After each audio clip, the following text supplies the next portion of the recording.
শেখ হাসিনা ভারতের মাটিতে আশ্রয় নেওয়ার কারণে, তার কুচক্রী ভূমিকার কারণে কিন্তু আজকে এই সাম্প্রদায়িক মোদী সরকার বাংলার সার্বভৌমত্বের উপরে সকলেই থাবা মেলে বসেছে। বন্ধুরা, 6 তারিখের প্রোগ্রামে আপনারা সবাই যাবেন, এটা আমি জানি, কারণ জাতীয়তাবাদী শক্তি সিংহার সবচেয়ে বড় শক্তি।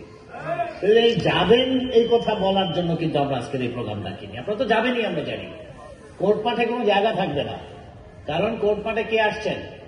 নাটোর জেলা জাতীয়তাবাদীর যে কর্ণধার, যিনি জেলা জাতীয়তাবাদী শক্তির যিনি কাণ্ডারি, আমাদের নেতা অ্যাডভোকেট রুহুল কুদ্দুস তালুকদার দুলু ভাই আসবেন। তো তার প্রোগ্রামে সিংড়ার কোর্ট মাঠে কানায় কানায় পূর্ণ হয়ে যাবে, এটা খুবই স্বাভাবিক। কেন যাবেন জানেন? সেটা কেন যাবেন ভাই? ইতিহাসের নিকৃষ্টতম স্বৈরাচারের পতন হয়েছে 5ই আগস্ট। এখন নির্বাচন হবে, নির্বাচিত হলে 300 আসনের মধ্যে 290-95টা আসন নিয়ে বিএনপি সরকার গঠন করবে। এটাই তো সত্যি ছিল, তা হচ্ছে না। এই যে হচ্ছে না, যে ঠিক এই কারণেই আপনি রুহুল কুদ্দুস তালুকদার দুলুর আহ্বানে সারা দিয়ে 6 তারিখের এই জনসভাকে সার্থক করবেন। কেন কেন এই জনসভা বলেন তো? কেন এখন নির্বাচনী জনসভা না করে এই দলীয় জনসভা করতে হচ্ছে? ধারণা আছে? সময় বড়ই কঠিন। জাতীয়তাবাদের রাজনীতি কিন্তু এত সহজ নয়। আজকে যখন আমরা এখানে বসে এই আন্দোলন করছি, এই জনসভা করছি, ঠিক তার ঘন্টা আগে এই কলকাতায় বাংলাদেশ হাই কমিশনের সামনে আমার দেশের প্রিয় জাতীয় পতাকা আগুন দিয়ে কিন্তু পুড়িয়ে দেওয়া হয়েছে। আজকে ডক্টর ইউনূসের পুত্তলিকা দাহ করা হয়েছে। গত শুক্রবারে উত্তরপ্রদেশের সাম্ভাল মসজিদে আবারও সেই বাবরি মসজিদের মতো, মনে আছে 1990 সালে বাবরি মসজিদ ভাঙা নিয়ে আমরা মিছিল করেছিলাম, যে এই গত শুক্রবারে উত্তরপ্রদেশের সাম্ভাল মস্ক, 250 বছরের পুরনো মসজিদ, সেই মসজিদ ভেঙে সেখানে মন্দির নির্মাণের পায়তারা যখন হচ্ছে, তার প্রতিবাদ করায় 6 জন মুসলমানকে গুলি করে হত্যা করেছে এই মোদী সরকার। একদিকে সাম্প্রদায়িকতার বিষ বাষ্প ছড়াচ্ছে ইন্ডিয়ায়, আর একদিকে বাংলাদেশে যেখানে কিনা সাম্প্রদায়িক সম্প্রীতির অনন্য নজির স্থাপিত হয়েছে, যে একজন আইনজীবীকে প্রকাশ্য দিবালোকে আদালত চত্বরে খুন করার পরেও বাংলার জমিনে কোন ধরনের সহিংসতা হয় নাই। এত বড় সাম্প্রদায়িক সম্প্রীতির পরেও বাংলাদেশের নামে কিন্তু সাম্প্রদায়িক অসম্প্রীতির একটা অযথাই একটা মিথ্যা গান বাজিয়ে যাচ্ছে এই পার্শ্ববর্তী দেশ ইন্ডিয়া।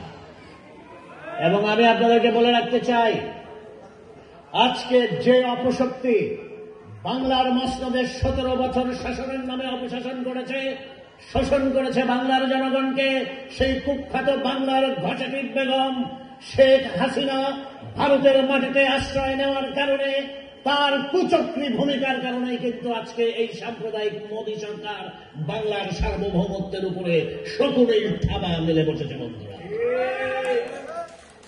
আজকে সময় এত সহজ নয়। আজকে নির্বাচন নয়, কালকে আপনার সরকার গঠন নয়।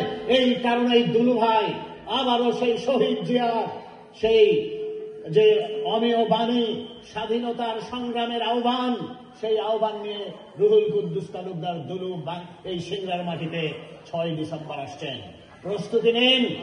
হয়তো ইতিহাসের সেই নিকৃষ্ট পতিত স্বৈরাচার এবার এতদিন যে স্বাধীনতার পক্ষের শক্তির গান গেয়ে এসেছে, এই শয়তান, এই নিগৃহীত স্বৈরাচার ফ্যাসিস্ট হাসিনা আর কদিন পরে বাংলার হানাদার বাহিনী রূপে আবির্ভূত হবে। বন্ধুরা, রাজাকার অনেকেই ছিল, হানাদার ছিল পাকিস্তানিরা, এবার ভারতীয় হানাদারের ভূমিকায় অবতীর্ণ হয়েছে শেখ হাসিনা।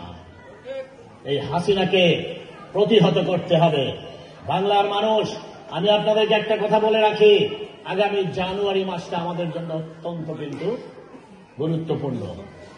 এই জানুয়ারি মাসকে কেন্দ্র করে, টার্গেট করে এই সাম্প্রদায়িকতার বিষ বাষ্প ছড়ানো ঘৃণ্য মোদী, এই মোদীর সাথে যোগ হয়েছে এই ঘাসটি বেগম হাসিনা। বাংলার বিরুদ্ধে ষড়যন্ত্র শুরু হয়েছে, আমাদেরকে কিন্তু প্রতিহত করতে হবে। সুতরাং যারা দেশকে ভালোবাসেন, যারা শহীদ জিয়ার আদর্শের রাজনীতি করেন, দেখেন শহীদ জিয়া, দেখেন কত বড় প্রাসঙ্গিক, এই দলটা কত প্রাসঙ্গিক এই বাংলার সার্বভৌমত্বের জন্য।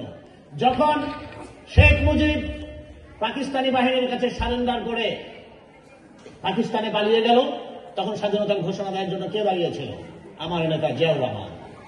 আবার যখন নভেম্বর মাসে 75-এর নভেম্বর হয়েছে, দেশে কোনো সরকার ছিল না, 3 নভেম্বর থেকে 7 নভেম্বর যখন দেশ অচল হয়ে যায়, ব্যর্থ রাষ্ট্রে পরিণত হয়, তখনও কিন্তু আবারও সময়ের প্রয়োজনে দাঁড়িয়ে গিয়েছিল শহীদ প্রেসিডেন্ট জিয়াউর রহমান। আজকে আবারও ক্রান্তি লগ্নে বাংলাদেশ পার্শ্ববর্তী এই সাম্প্রদায়িক শক্তিকে সাথে নিয়ে ঘসেটি বেগম হাসিনা বাংলার স্বাধীনতার আকাশে কিন্তু আবারও কালো মেঘের ঘনঘটা ঘটিয়েছে।